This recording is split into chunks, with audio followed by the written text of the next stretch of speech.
Hi everybody, Sharyl Attkisson here. Welcome to another edition of Full Measure After Hours. Today, a rare interview with professional investor Jeffrey Wernick about Bitcoin and his lack of confidence in the future of the US dollar and the centralized money system. You might not have heard the name Jeffrey Wernick.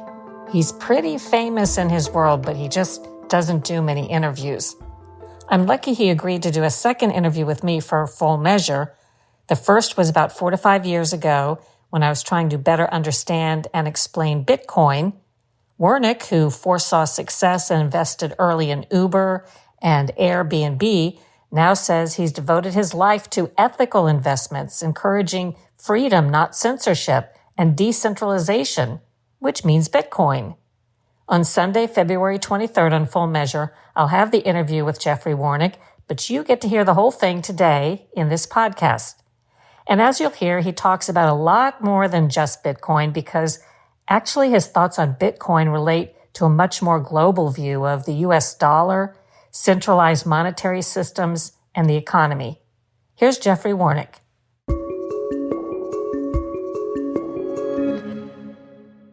I think some people refer to me as an OG in the Bitcoin space because I was an early adopter of Bitcoin. I think some people several years ago when I used to, well, now it's been quite a few years ago when I used to regularly speak at conferences. Some people know me as that. For many people, even though I'm not the first person to say it, I might have been the first person to repeat it frequently, is I would tell people if it's not Bitcoin, assume it's a shitcoin. I think I was one of the most, it might be self-serving, but I think I was one of the most principled advocates, not only for Bitcoin, but the underlying principles of Bitcoin. And how would I separate myself from a Michael Saylor? I mean, I would never make a statement saying, I want to partner with the government in regulation and people should not be able to custody their own coins. I'm a believer that everybody should custody their own coins and nobody should use, third-party custodians for their. If it's, expression is if it's not your wallet, it's not your money. Possession is 9/10 of the law. So anything valuable, people should self-custody.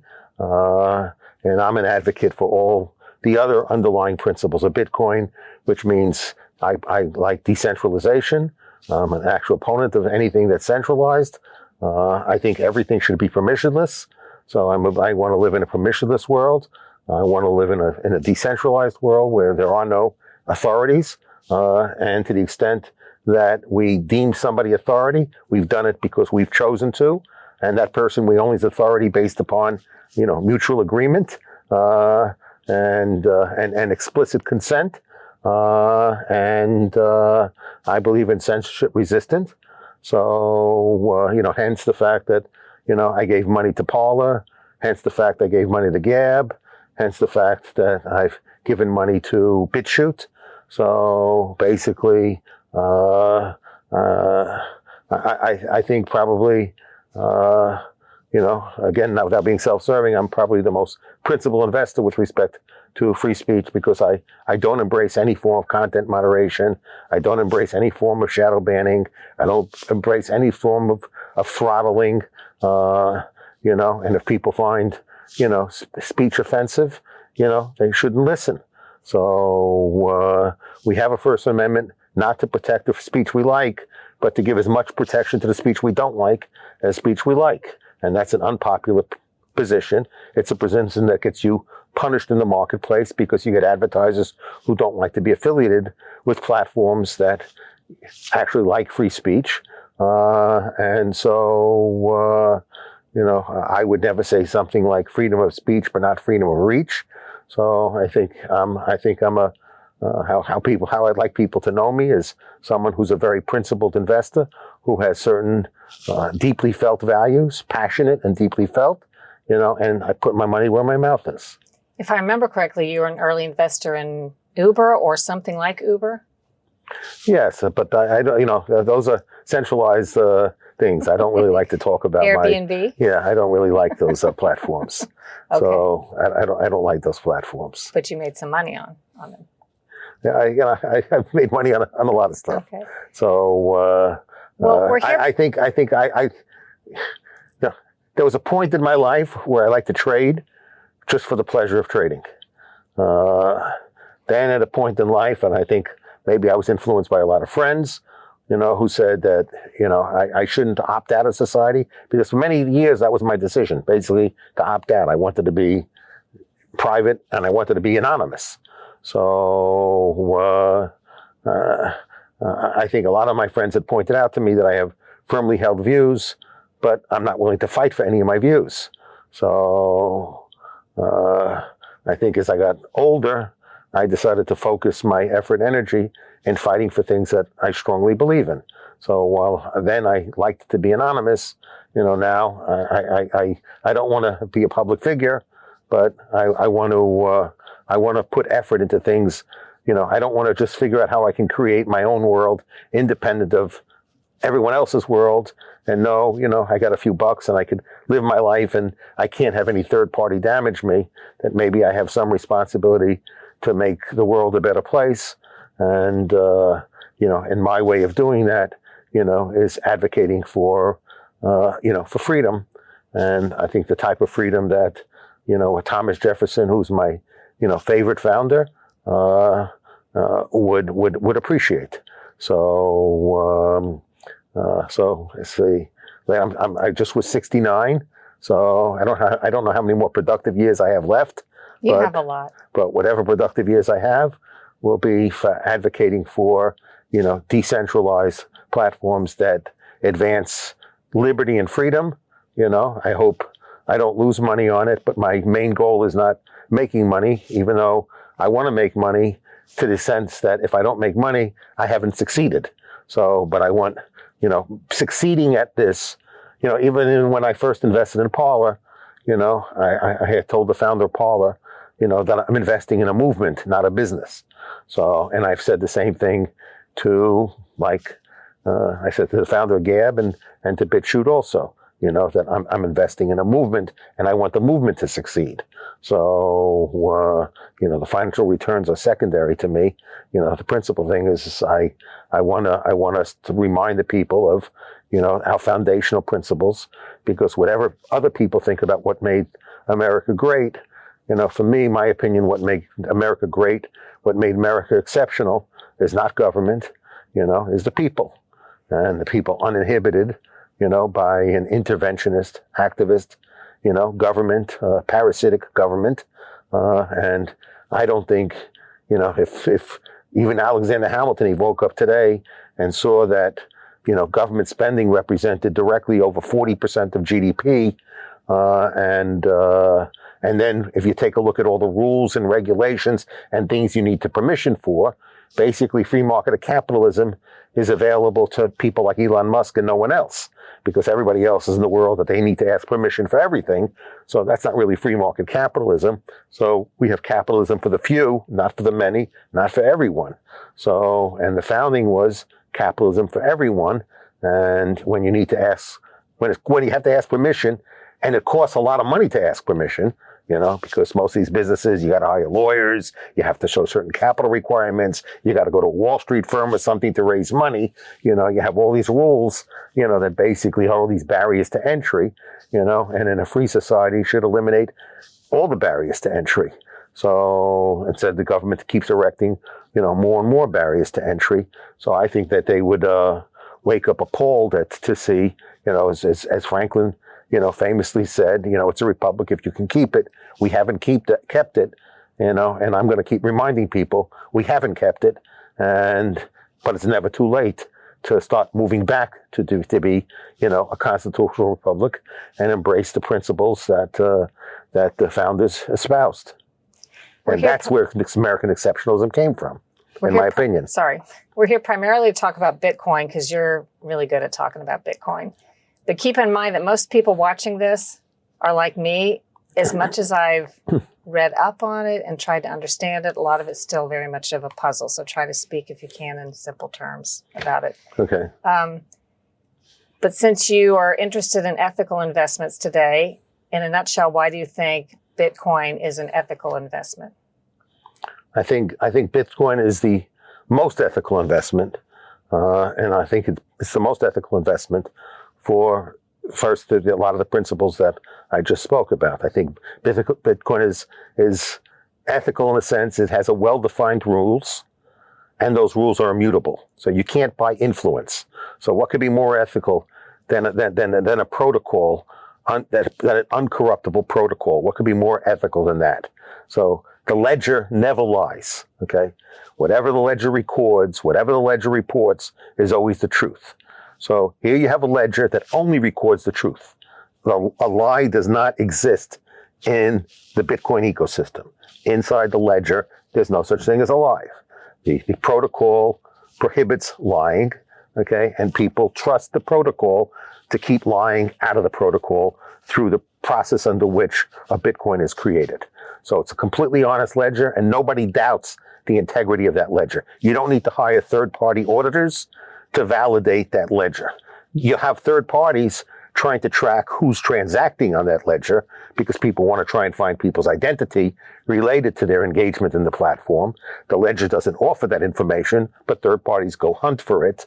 But that's not a ledger, doesn't produce that information and share that information on its own. If third parties decide to go into the ledger and look at the private public keys and try and track who they think identities are, but that requires a lot of effort from third parties. That's not part of the ecosystem of the ledger itself. So what's more ethical than something that you have a store that people can exchange value without having to ask permission, doing a transaction on a mutual voluntary basis that can't be censored, there's no lying involved, the transaction's recorded real time, the whole world can observe the transaction without knowing the identity of the parties engaging in the transaction, but the whole world can observe that the transaction was done and at the price that was done at, and the amount of value was exchanged at that transaction, okay? And nobody can influence that. It's purely a process of complete voluntarism.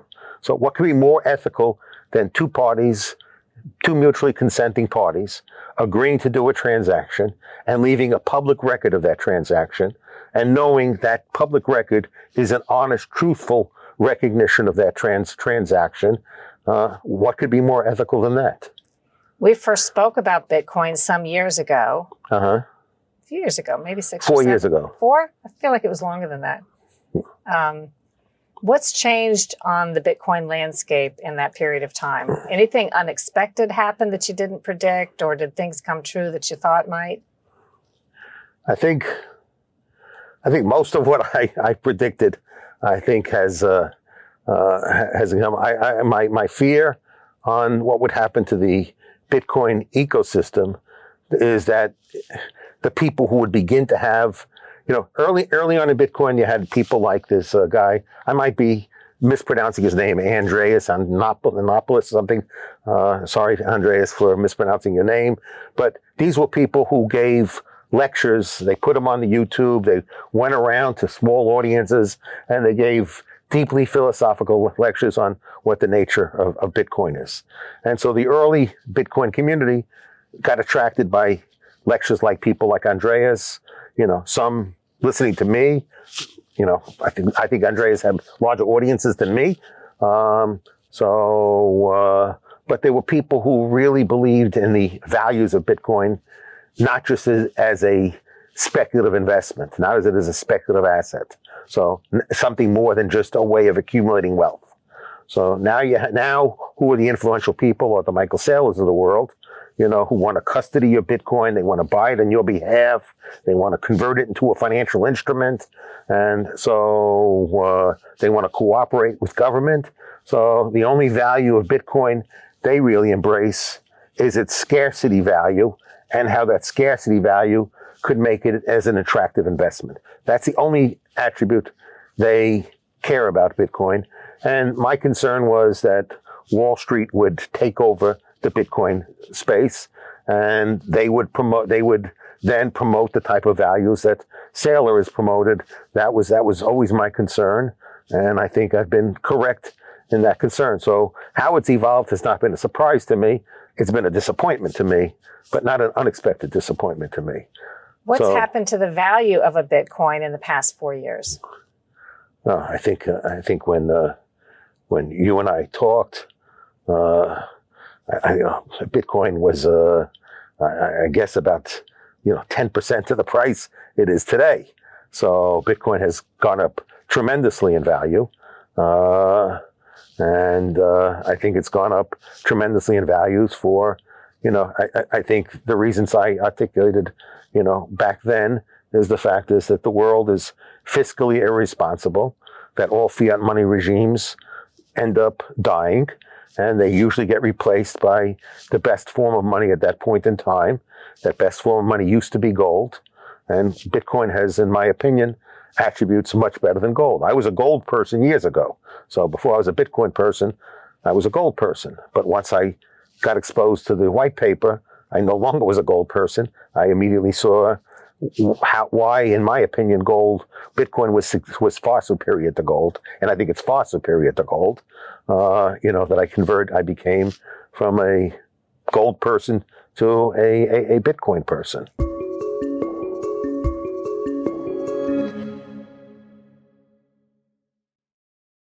I've read projections that Bitcoin is going to go from, let's say, $107,000 or so per coin for a high in recent months to $1 million. Do you believe that? What do you think? Well, let me give a perspective on this. Okay. If you take a look at the market cap, what would be, if right now you could say the most credible money out there, not a statement I agree with, but the marketplace does, is the US dollar. Okay. Most transactions are settled in dollars. Many people hold dollars. A lot more people hold dollars than hold Bitcoin. And then you could see what's considered the second best form of money, you might say, based upon measuring the market cap, is gold. So given the fact that I firmly believe that within the next number of years, less than 10 years, I think more people will embrace Bitcoin as the second best money, and that Bitcoin will pass gold. So if you take a look at the market cap of gold, I think the price of Bitcoin that would be equivalent to the market price of gold is probably around, I think one person told me recently, and I haven't checked it, but it could be as high as like $750,000, $80,000. So a Bitcoin price. So if people believe that if I don't want to hold dollars, the next best thing is no longer gold, but Bitcoin, then Bitcoin could easily go $500,000, $750,000. And we'll have to see, we've had something that we're seeing a discussion about now is corporate treasurers are now looking at holding some amount of Bitcoin. These are people who never really held any gold, but they're considering holding Bitcoin. So in some respects, I could say I'm happy about it because this will drive up the price of Bitcoin. In other things, I'm not happy about it because who I want to see adopt Bitcoin are individuals, not companies. So, the whole idea is to build an ecosystem of peer-to-peer money where people can transact independent of some third party participating in the transaction. Independent so people of the government. could be independent of government. Yes, I want to avoid, the government. I bought a place in Mexico, and when I went to the seller, of the property that I bought, I said I want to buy it I bought it in Tether. I don't ever get rid of my Bitcoin, so I have Tether, that I use for transactions. I don't even know what and that is. Tether is USDT. It's called a stable coin. Okay. To me it's not crypto. Okay. So I don't want people confused with crypto. But the point of it is he asked me why I wanted to do it this way. I said, because I want to do a transaction that a bank is not involved in. I don't want to go to a bank branch. I don't want to have to give an explanation to some banker about why I'm doing this, and then have them be a judge whether I have a right to do it or not have a right to do it. Okay. This transaction between you and I don't want any third parties involved, except for the notary who needs to validate that this transaction, has legal effect, that it's actually occurring. So outside of the third party validating that you're selling and I'm buying, I don't want any third party involved. So I don't want to go to a bank. I don't want to take time speaking to a bank manager. I don't want to have to give any explanations to anyone. I just want to give you money. I want you to accept it. And I made him feel comfortable. And we did a transaction that I was told was the first of its type in Mexico. So I had to explain it to the notary. And when the notary asked me, why am I doing this transaction this way? I said, look at it. I'm going to give the buyer the money right now. In a few minutes, it'll be in their wallet. And we've done this all right here. And we haven't had to make any third party a transaction to it. And the cost of me wiring this quantity of money to this person is cheaper than I would have at the bank. So it's cheaper and faster and more convenient. So when the notary sat and experienced that transaction, the notary was very impressed with it. So the world I want to see is, one of the things I've also, I don't know how famous I am for saying it, but, I say there's no such thing as a trusted third party. So, I studied, economics at the University of Chicago. I got to know a number of, brilliant people there, including Ronald Coase, is the father of what people call transaction cost economics, and basically we should engage in transactions with people with as little friction as possible. So to the extent that we can get rid of a third party in transactions, we can eliminate friction in transactions, and facilitate a lower cost of transactions. So then the question is does a third party really add value to the transaction or not? And for us to exchange value with one another, there shouldn't be a reason why a third party should bring value to that transaction. So, I don't really like stable coins in the sense of they're expanding, because the most popular stable coins are collateralized by dollars. So they're really expanding. Right now today, stable coins really help the surveillance states because, the government is happy that these companies that issue stable coins, share information on when they trade on exchanges or whatever. They can now track people who are non-Americans, who are transacting in stable coins. So it gives the government even more surveillance powers, rather than less. But, I'm going to be surveilled anyway, so at least I can eliminate the bank from the transaction, and I consider the most evil institutions as banks. So as Thomas Jefferson and many of our founders also believed, banks were amongst the most evil of institutions. And I agree with that assessment. There's always temptation these days for government to get involved in things. And there's talk about them somehow getting involved in regulating Bitcoin. What should we look out for on the landscape, do you think, in the coming decade? The government can't regulate Bitcoin, okay? Bitcoin is a protocol, okay? So it's not like the shit coins that have been issued, where some group of people created a foundation. They got pre-mined compensation, which means they rewarded themselves for just thinking through the project. And Bitcoin is an open source protocol. So there Satoshi said, here's Bitcoin. Whoever wants to go and buy computer equipment and mine them, there was no barriers to entry to doing so. And it's not like Satoshi mined Bitcoin the day after the paper was published or rewarded he or herself for Bitcoin for writing the paper. No, it was a couple of months later that Satoshi went out and mined Bitcoins, the Genesis block, and it could have been anyone else could have done it at the same point in time.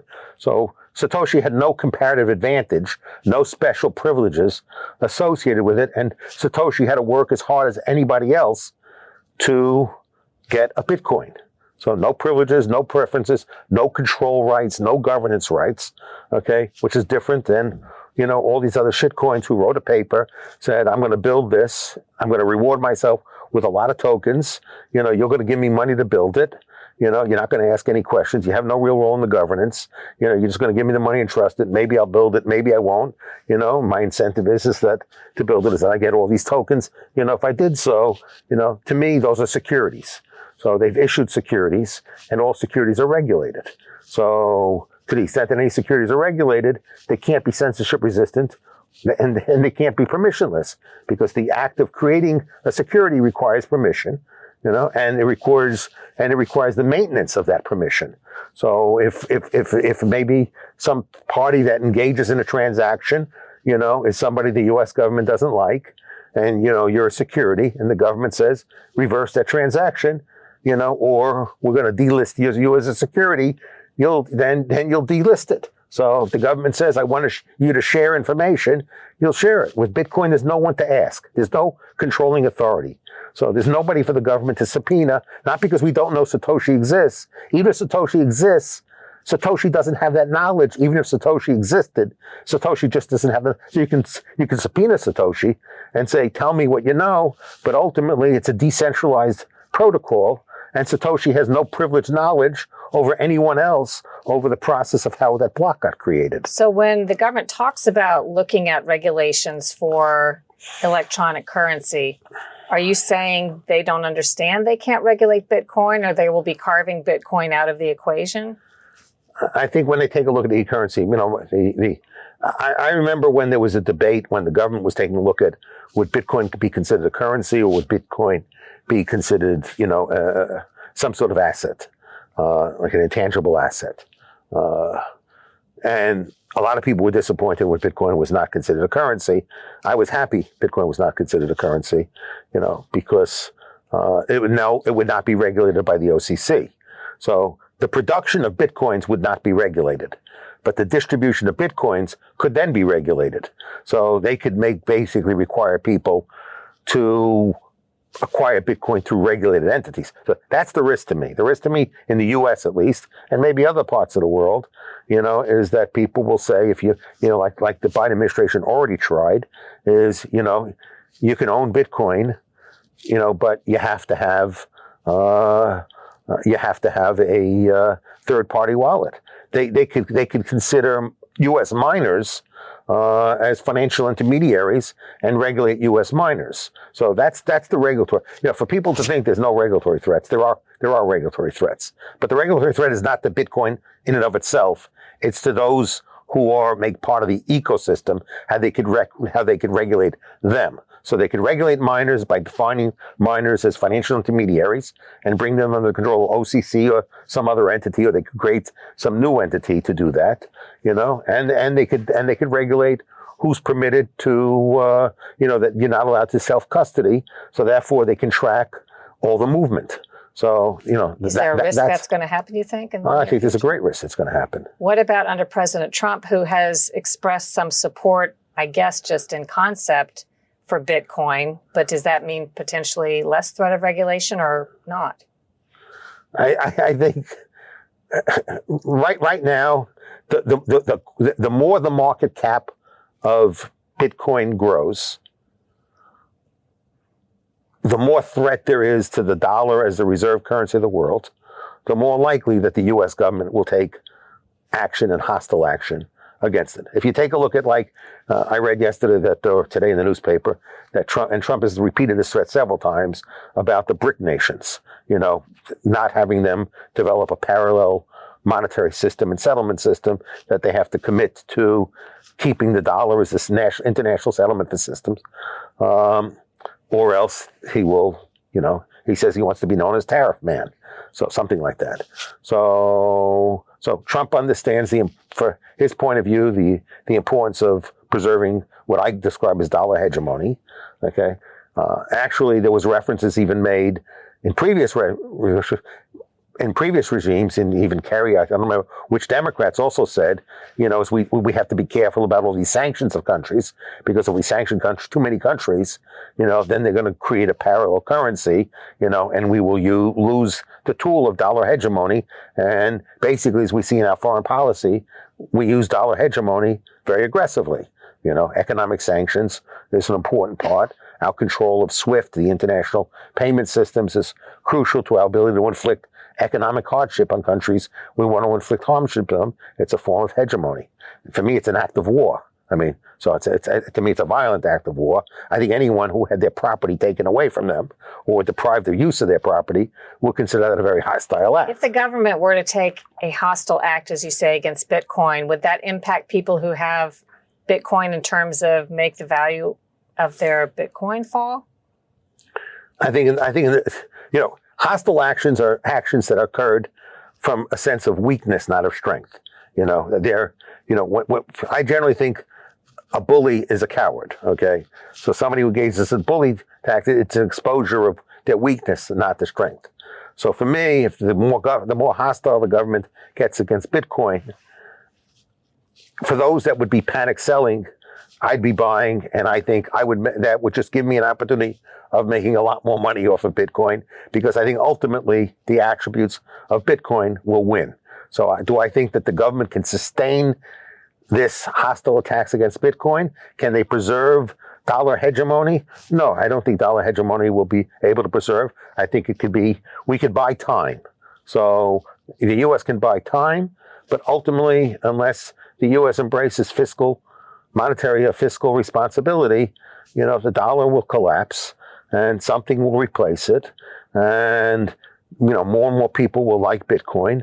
And also the more and more people that hold Bitcoin, the harder it becomes for them to take hostile action against Bitcoin. If 100 senators and 400 House of Representatives all own Bitcoin, they're not going to be enthusiastic about promoting regulation, that will impact, their pocketbook.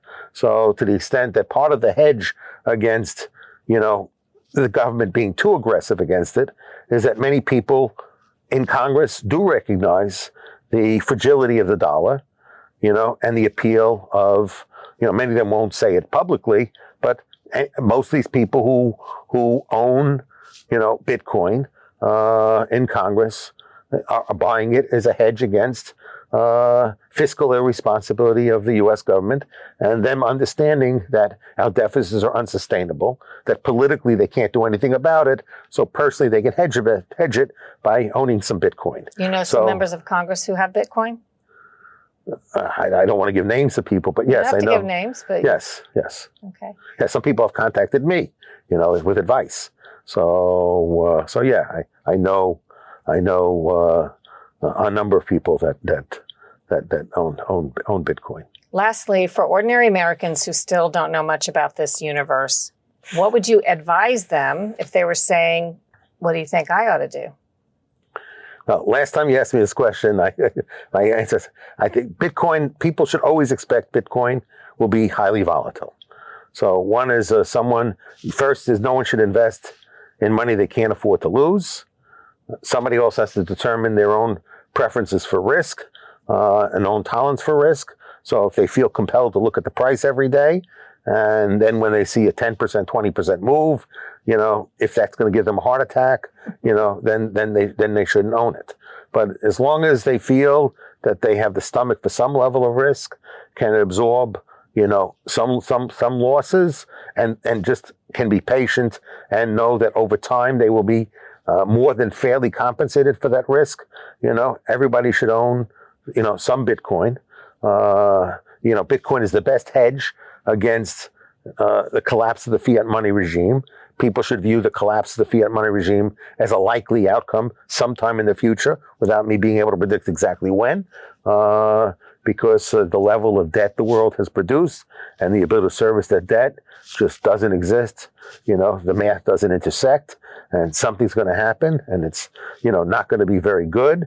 And then the question is, so I don't view Bitcoin as an inflation hedge. So I think the argument that's an inflation hedge, I think, is a stupid argument. I think the argument is a hedge against, a dysfunctional global financial environment, which is basically every government has signed on to basically the similar policies.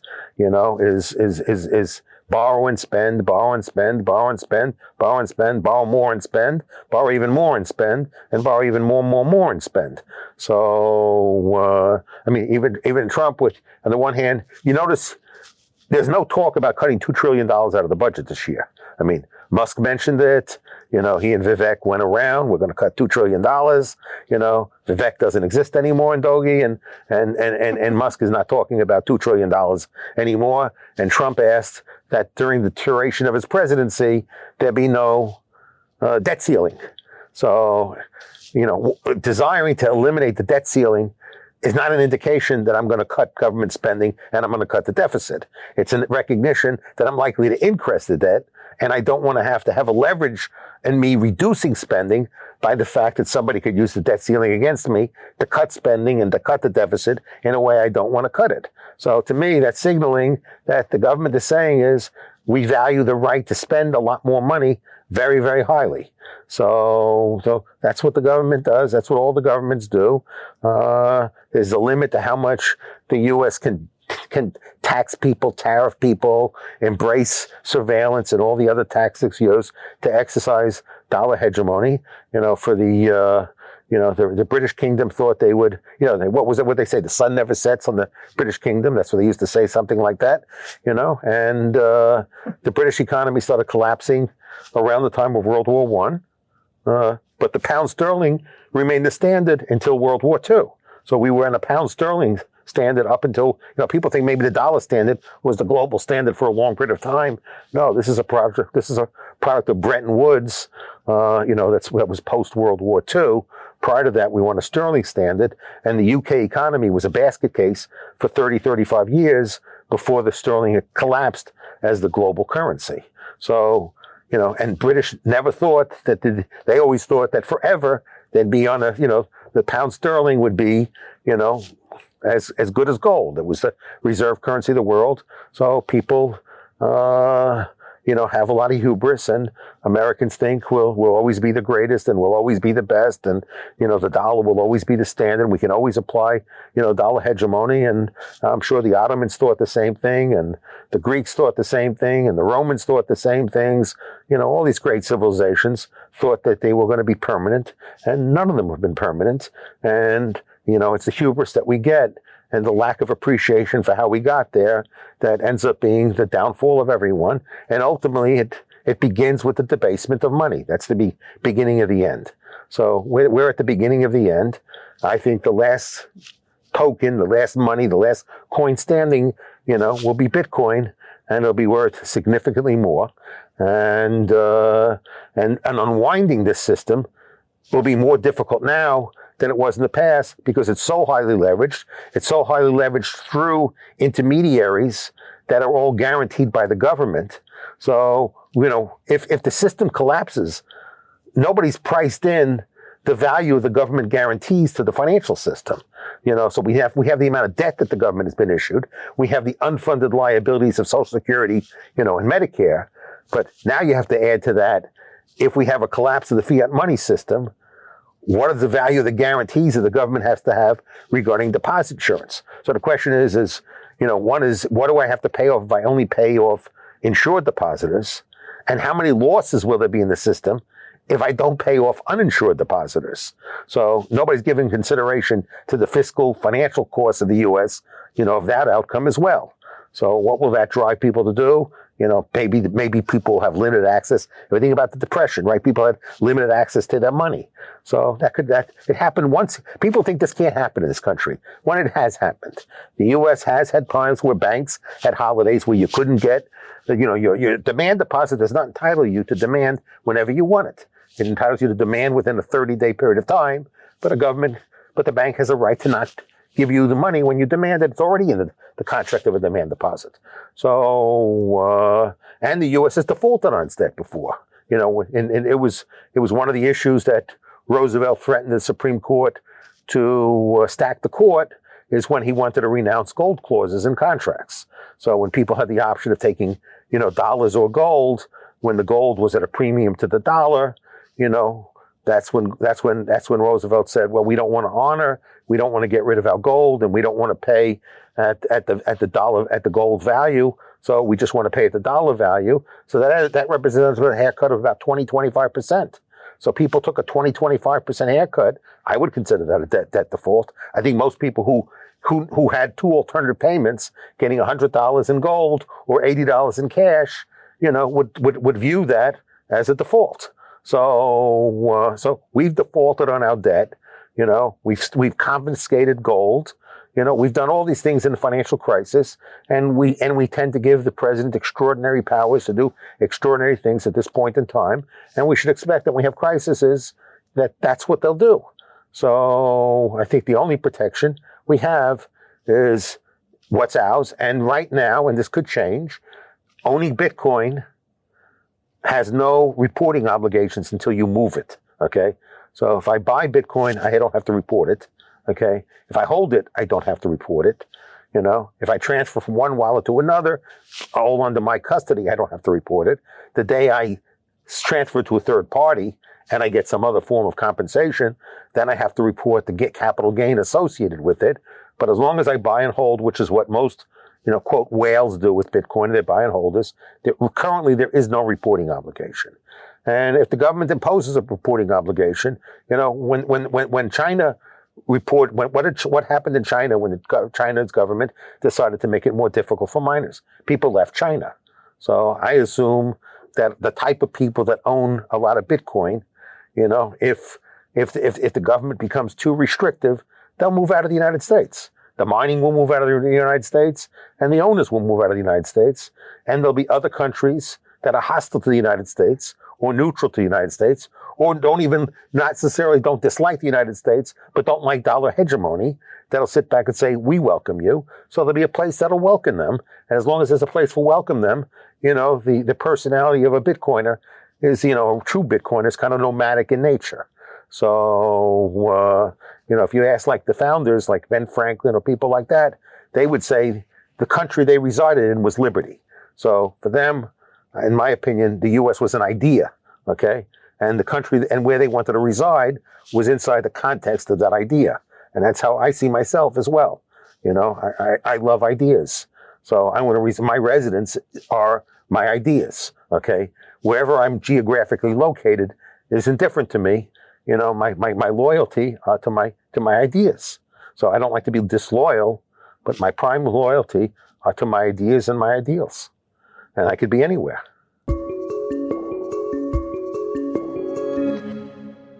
Wernick and I kept talking after the interview, and I learned a few more things that might be interesting to you. He says that 90% of the Bitcoin have been mined, and that the way the system is set up, the last Bitcoin will be mined in 2140. It's going to take a long time because right now, every 2 years, there's a halvening, as he called it, which basically means that by design, as time goes on, it takes longer and longer to produce a single Bitcoin, and it takes more computational power each time.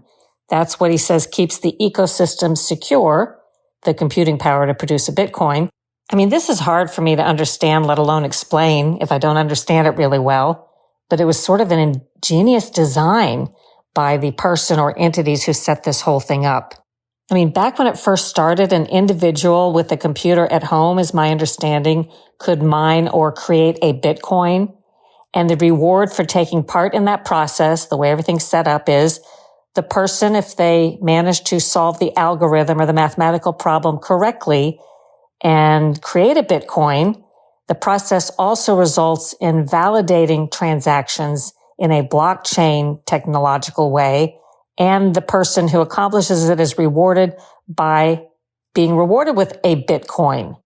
And I remember way back when I'd never even heard of a Bitcoin. My daughter was young and she was talking about it. She had been awarded a Bitcoin, which was valueless at the time, but had been awarded Bitcoins or Bitcoin as part of some kind of gaming website.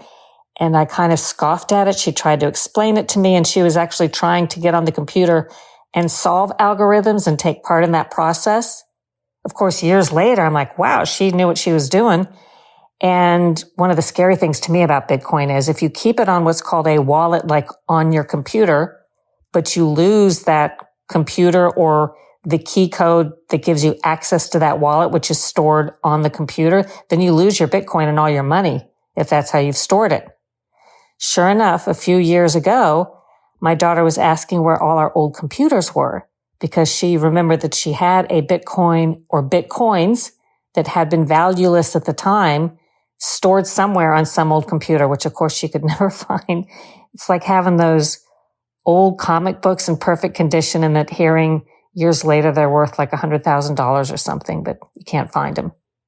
Anyway, again, by design, the process of computing and solving these algorithms becomes more difficult so that Bitcoins are made on a particular schedule that slows down. And while it used to be that you might be able to mine or make a Bitcoin on a home computer, after a while it took supercomputers. And now apparently these are like communities of computers and actually chips that are created specifically to mine Bitcoin. And it can take, if it's not done with the right chips, you've tried to do it with computers, it can take a tremendous amount of power. It's my understanding something like they talk about being required for artificial intelligence. Anyway, fascinating. I wish I understood it better, but I hope that today's podcast shed some light for you. I know it did for me. I hope you enjoyed today's podcast, and that if you did, you'll leave a terrific review, subscribe, and share it with your friends. And check out my other podcast, the Sharyl Attkisson podcast. And if you haven't done so already, I hope you will look into buying my book, Follow the Science, How Big Pharma Misleads, Obscures, and Prevails. It's on sale for half price at Amazon. Proceeds support independent reporting. I promise you, there are insider secrets in this book that you've never heard, no matter how well informed you may be on the issue of corruption and compromise of our medical establishment, medical schools, continuing medical education classes, the studies that your doctors rely on, practically everything that can be touched by corruption, particularly of the pharmaceutical industry, has been influenced or touched by that. And as I posit in the book, as you'll see, it explains a lot about why we suffer from so many chronic health disorders today that our doctors for the past decade or two seemingly don't even notice, but for the chance to treat these disorders with expensive pills and potions. That's Follow the Science. Do your own research, make up your own mind, think for yourself.